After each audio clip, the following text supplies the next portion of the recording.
हे दोस्तों, आज की वीडियो उन लोगों के लिए है जो जेईई मेंस में 99.9% लाने की सपना देख रहे हैं और बस 40 दिन बचे हैं। अगर तुम्हें लगता है ये पॉसिबल नहीं है तो मैं आज आपको प्रूव करूंगा यस यू कैन। बस आपको एक फोकस्ड और डेडिकेटेड स्ट्रेटजी प्लान की जरूरत है।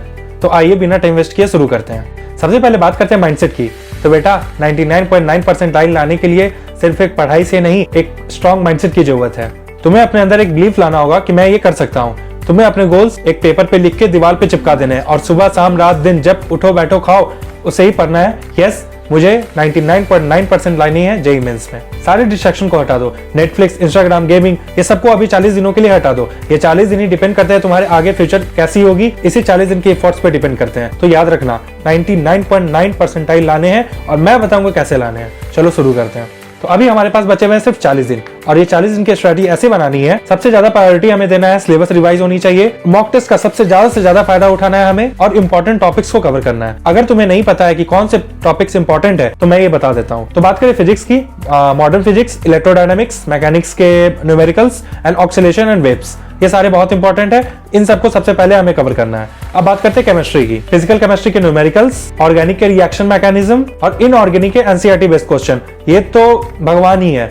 एनसीईआरटी हमें पूरे रट जाने हैं, ये ख्याल रखना। अब बात करते हैं मैथ्स की। कैलकुलस, अलजेब्रा में matrix and determinant, coordinate geometry, probability and statics, पहले इन चैप्टर्स को सॉलिडिफाई करो क्योंकि इन चैप्टर्स को मास्टरी लेवल पे ले जाने का अभी टाइम है। ये हमें 10 दिन के लिए करना है। अब बचे 20 दिन। हमें मॉर्निंग टाइम में न्यूमेरिकल सॉल्व करने हैं 3 घंटे, मैथ्स और फिजिक्स के डेरिवेशन और प्रॉब्लम पे फोकस करो। आफ्टरनून टाइम में थ्योरी रिवाइज करनी है हमें 2 घंटे और केमिस्ट्री की थ्योरी को प्रायोरिटी दो क्योंकि ये एनसीईआरटी बेस्ड है और एनसीईआरटी बाप बाप बाप। बस इवनिंग में हमें मॉक टेस्ट देना है 3 घंटे का और उसको डिटेल एनालाइज करो। ये जरूर याद रखना, टेस्ट दे रहे हो ये नहीं कि बस दे के छोड़ दिए, उसमें देखना है कि हमने क्या किया, कैसे किया, कौन से पार्ट हमारा वीक है, कौन सा स्ट्रांग है और वीक पार्ट को हमें स्ट्रॉन्ग करना है। ये हमें बाकी 20 दिन करने हैं, बस ये लास्ट 10 डेज। अब उसके बताता हूँ। ये टाइम है फुल लेंथ मॉक टेस्ट देने का। रोज मॉक टेस्ट दो, उसे एनालाइज करो। सारे दिन में बैठ के तुम जितने मॉक टेस्ट दे सकते हो दो और उसे एनालाइज करो। और जैसे आपको मॉक टेस्ट देने के बाद तुम्हें पता चल जाएगा कि ये टॉपिक मेरा वीक है तो उस टॉपिक को स्ट्रॉन्ग करो। जब तक स्ट्रॉन्ग नहीं हो तब तक छोड़ना नहीं है। ये नहीं कि यार क्या हो गया, आ जाएगा इसकी जगह दूसरा पढ़ लेता हूँ, ये सबसे बड़ा सर्द तुम्हारा बाद में बनेगा। क्या पता वही क्वेश्चन आ जाए फिर। और ये याद रखना, एग्जाम में एक क्वेश्चन नहीं बनता है दूसरे पे आके लटक जाओगे, यार वो भी नहीं बना, ये भी नहीं बना। इसलिए ये ख्याल रखना एक भी छोड़ना नहीं है। और अभी अगर हमारे पास टाइम है तो हमें एक एक चीज को देख के ही जाना है। अब बात करते हैं कुछ टिप्स की जो तुम्हारी प्रोडक्टिविटी को और बूस्ट कर देगा। आपने से कितने लोगों ने सुना है पोमोडोरो टेक्निक? इसमें आपको ये करना है कि अगर आप 30 मिनट्स पढ़ाई कर रहे हो तो इसमें से 25 मिनट पढ़ाई करना है, 5 मिनट का आपको ब्रेक लेना है। इससे आप डिस्ट्रैक्ट भी नहीं होगे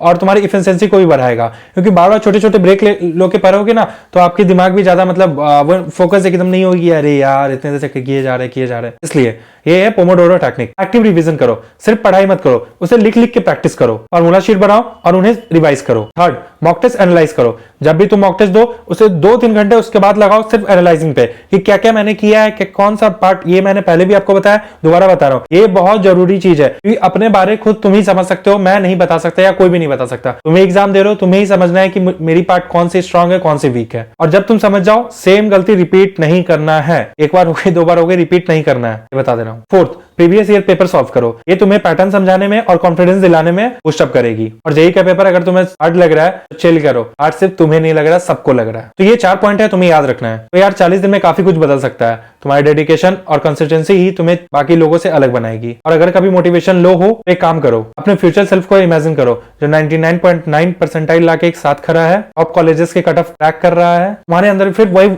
फायर चाहिए जो तुम्हें अनस्टॉपेबल बनाए। और मुझे कमेंट सेक्शन में जरूर बताना कि तुम्हारी प्रिपरेशन कैसी चल रही है। और प्रिपरेशन की बात रही तो फिजिक्स की लेक्चर्स आ ही रही है, आप वहां से भी ले सकते हो हेल्प। और ये मैं गारंटी के साथ दे सकता हूँ कि अगर उसमें से क्वेश्चन नहीं आई, जो बोलना आखिरी में एग्जाम के बाद आना, यहाँ कमेंट करके जाना कि भैया आपने जो क्वेश्चन बताया था या जो भी टॉपिक्स बताया था उससे रिलेटेड कुछ आई है या नहीं। फिर भी कोई डाउट हो तो उसमें कॉमेंट में आप मैसेज कर सकते हो, जो पूछनी है पूछ सकते हो। चलो ऑल द बेस्ट चैंपियंस, मिलते हैं नेक्स्ट वीडियो में। तब तक के लिए जय हिंद, जय भारत।